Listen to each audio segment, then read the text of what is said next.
ದೆಹಲಿಯ ಕೆಂಪು ಕೋಟೆ ಬಳಿ ಆದಂಥ ಸ್ಫೋಟ, ಇದಕ್ಕೆ ಹರಿಯಾಣದ ಫರೀದಾಬಾದ್ನ ಲಿಂಕ್. ಆದರೆ ಇಲ್ಲಿ ಗಮನಿಸಬೇಕಾದಂಥ ಒಂದು ವಿಚಾರ, ವೆರಿ ಇಂಟ್ರೆಸ್ಟಿಂಗ್ ಅನಿಸುವಂಥ ವಿಚಾರ, ಫರೀದಾಬಾದ್ನಲ್ಲಿ ಸ್ಫೋಟಕ ಸಿಕ್ಕ ದಿನವೇ ಹಿಂದೂ ಧರ್ಮ ಜಾಗೃತಿಗಾಗಿ ದೊಡ್ಡ ಪಾದಯಾತ್ರೆ ಅದೇ ಫರೀದಾಬಾದ್ನಲ್ಲಿ ಶುರುವಾಯಿತು. ಆ ದಿನವೇ ಸ್ಫೋಟಕ್ಕೇನಾದರೂ, ಆ ದಿನವೇ ಬ್ಲಾಸ್ಟ್ ಮಾಡಬೇಕು ಅಂತ ಸ್ಕೆಚ್ ಹಾಕ್ಕೊಳ್ಳಲಾಗಿತ್ತ. ಫರೀದಾಬಾದ್ನಲ್ಲಿ ದಾಳಿ ನಡೆಸಿ ದೊಡ್ಡ ಮಟ್ಟದ ಸ್ಫೋಟಕವನ್ನು ಇಬ್ಬರು ವೈದ್ಯರುಗಳಿಂದ ವಶಪಡಿಸಿಕೊಳ್ಳಲಾಯಿತು. ಅದು ಆ ಹಿಂದೂ ಧರ್ಮ ಜಾಗೃತಿ ಯಾತ್ರೆಯನ್ನು ತಡೆಯೋದಕ್ಕೆ ಮಾಡಿದ ಪ್ಲ್ಯಾನ್ ಆಗಿತ್ತ. ನಾವೇ ನಮ್ಮ ಒನ್ ಇಂಡಿಯಾದಲ್ಲಿ ಈ ಸುದ್ದಿಯನ್ನು ಕೂಡ ಹಾಕಿದ್ವಿ. ಹರಿಯಾಣದ ಫರೀದಾಬಾದ್ನಲ್ಲಿ ಹಿಂದೂ ಧರ್ಮ ಜಾಗೃತಿಗಾಗಿ ಬಾಗೇಶ್ವರ ಧಾಮದ ಧೀರೇಂದ್ರ ಶಾಸ್ತ್ರಿಗಳು ಹಾಗೆ ಆಧ್ಯಾತ್ಮ ಗುರು ಅನಿರುದ್ಧಾಚಾರ್ಯ ಸೇರಿಕೊಂಡು ಸಾವಿರ ಸಂಖ್ಯೆಯ ಭಕ್ತರ ಜೊತೆಗೆ ಪಾದಯಾತ್ರೆಯನ್ನು ಮಾಡ್ತಾ ಇದ್ದಾರೆ. ಮತ್ತು ಇವರು ಮಾಡಿದಂಥ ಘೋಷಣೆಗಳಿತ್ತಲ್ಲ, ಇದು ಜಿಹಾದಿಗಳಿಗೆ ಭಯ ಹುಟ್ಟಿಸುವ ಹಾಗಿತ್ತು. ಅಂದರೆ ಹಿಂದೂ ರಾಷ್ಟ್ರವನ್ನು, ಭಾರತ ಹಿಂದೂ ರಾಷ್ಟ್ರವಾಗಬೇಕು, ಅಲ್ಲಿಯವರೆಗೂ ಕೂಡ ನಾವು ರಾತ್ರಿ ಹಗಲು ಕೆಲಸ ಮಾಡ್ತೀವಿ, 24 ಗಂಟೆ ಸನಾತನ ಧರ್ಮಕ್ಕಾಗಿ ಕೆಲಸ ಮಾಡ್ತೀವಿ ಅನ್ನುವಂಥ ಪ್ರತಿಜ್ಞೆಯನ್ನು ಮಾಡಿಸಿದ್ರು. ಪ್ರತಿಯೊಂದು ಮನೆಯ ಮಗುವನ್ನು ಕೂಡ ನಾವು ಸನಾತನಿಯನ್ನಾಗಿಸ್ತೀವಿ.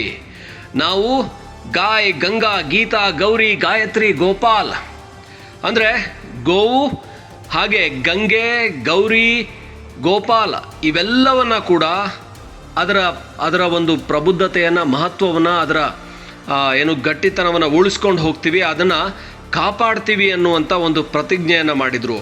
ಹಾಗೆ ಲವ್ ಜಿಹಾದ್ಗೆ ಬ್ರೇಕ್ ಹಾಕ್ತೀವಿ ಅನ್ನುವಂಥ ಪ್ರತಿಭಟನೆಯನ್ನು ಮಾಡಿದರು. ದೇಶಾದ್ಯಂತ ಲವ್ ಜಿಹಾದ್ ಆಗ್ತಾ ಇದೆ, ಲ್ಯಾಂಡ್ ಜಿಹಾದ್ ಆಗ್ತಾ ಇದೆ, ಹಲಾಲ್ ಆಗ್ತಾ ಇದೆ, ಇದೆಲ್ಲವನ್ನು ಕೂಡ ತಡಿಬೇಕು ಅನ್ನುವಂಥ ಒಂದು ಪ್ರತಿಜ್ಞೆಯನ್ನು ಮಾಡಿಸಿದರು.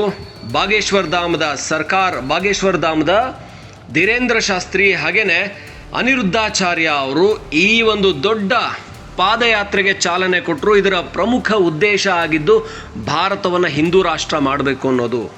ಈ ಒಂದು ಉದ್ದೇಶ ಯಾವಾಗೆಲ್ಲ ದನಿ ಏರಿಸುತ್ತೋ, ಯಾವಾಗೆಲ್ಲ ಎದ್ದು ನಿಂತ್ಕೊಳ್ಳುತ್ತೋ, ಆವಾಗ ಜಿಹಾದಿಗಳು ಎದ್ದು ನಿಲ್ತಾರೆ. ಜಿಹಾದಿಗಳು ಅದನ್ನು ತಡೆಯುವಂಥ ಕೆಲಸವನ್ನು ಭಯೋತ್ಪಾದಕ ಕೃತ್ಯದ ಮೂಲಕ ಮಾಡ್ತಾರೆ. ಬಹುಶಃ ಇದು ಆ ಕೃತ್ಯದ ಭಾಗ ಆಗಿತ್ತ. ಫರೀದಾಬಾದ್ನಲ್ಲಿ ಅದೇ ದಿನ ಸ್ಫೋಟಕಗಳ ವಶ ಆಯಿತು ಅಂದರೆ ಅಲ್ಲೇ ಸ್ಫೋಟ ಮಾಡೋದಕ್ಕೆ ಪ್ಲ್ಯಾನ್ ಮಾಡಲಾಗಿತ್ತ.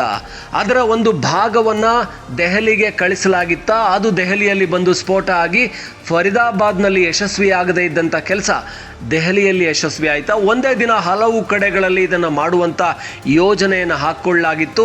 ಆದರೆ ಫರೀದಾಬಾದ್ನಲ್ಲಿ ವಶ ಆದ ನಂತರ ತರಾತುರಿಯಲ್ಲಿ ದೆಹಲಿಗೆ ಕಳಿಸಿ ಅದನ್ನು ದೆಹಲಿಯಲ್ಲಿ ಬ್ಲಾಸ್ಟ್ ಮಾಡಲಾಯ್ತಾ. ಇದರ ಸುತ್ತ NIA ತನಿಖೆ ಕೂಡ ಮಾಡಬಹುದು. ಯಾಕಂದರೆ ಇದನ್ನು ಬಹಳ ಮುಖ್ಯವಾಗಿ ಗಮನಿಸಬೇಕು. ಫರೀದಾಬಾದ್ನಲ್ಲಿ ಸ್ಫೋಟಕ ಸಿಕ್ಕ ದಿನವೇ ಜನಪ್ರಿಯ ಖ್ಯಾತ ಸ್ವಾಮೀಜಿ ಬಾಗೇಶ್ವರ ಧಾಮದ ಧೀರೇಂದ್ರ ಶಾಸ್ತ್ರಿ ಹಾಗೆಯೇ ಅನಿರುದ್ಧಾಚಾರ್ಯ ಸಾವಿರಾರು ಸಂಖ್ಯೆಯಲ್ಲಿ ಹಿಂದೂ ಭಕ್ತರನ್ನು ಸೇರಿಸಿಕೊಂಡು ಪಾದಯಾತ್ರೆಗೆ ಹೊರಟಿದ್ರು. ಹಿಂದೂ ರಾಷ್ಟ್ರವನ್ನು ಮಾಡಬೇಕು ಭಾರತವನ್ನು ಅನ್ನುವ ಘೋಷವಾಕ್ಯದ ಜೊತೆಗೆ.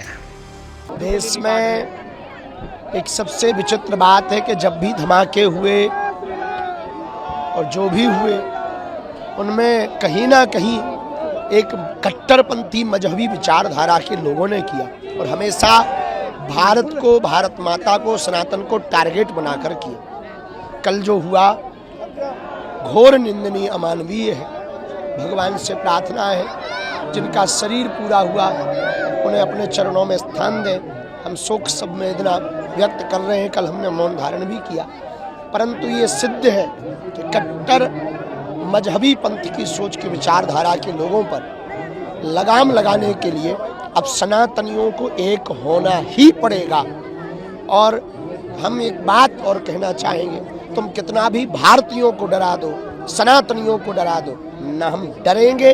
आज 5वां दिन है पदयात्रा का, न हम रुकेंगे, न हम झुकेंगे. इस देश में जब तक भारतीयों की एकता, सनातनियों की एकता नहीं हो जाएगी, तब तक अब हम पदयात्राएं करते रहेंगे. भारत सरकार में व्यवस्थित लोग और कानून व्यवस्था, IB, इंटेलिजेंस सब लोग जांच कर रही है और ये निश्चित है कि उनको हमारी मांग है भारत सरकार से कि जो पकड़े जाएं उन्हें सजा नहीं फांसी दी जाए।